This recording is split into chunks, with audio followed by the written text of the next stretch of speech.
امروز بیوتیفول دی، خیلی روز خوبیه، خیلی خوشحالم، شادم.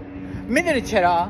چون 46 سال صدا و سیما به ما دروغ گفت و از زمانی که تو کشور ایران به دنیا آمدم و بزرگ شدم فقط آدمایی که طرفدار جمهوری اسلامی بودن میرفتن تو اون شبکه شروع میکردن به چرت پرت گفتن و تهدید کردن و کشتن انسان‌ها و تحقیر کردن و بهائی‌ها و مسیحی‌ها و ارمنی‌ها و انواع قومیت‌ها و دین‌ها و جنسیت‌ها. امروز خوشحالم که کشور اسرائیل با موشک زد زیر صدا و سیما رفت بالا.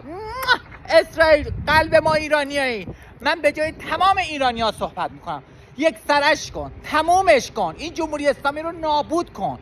این جمهوری اسلامی باعث نابودی تمام ایرانیای توی ایران و خارج از کشور شده. لطفاً از زمین محوش کن.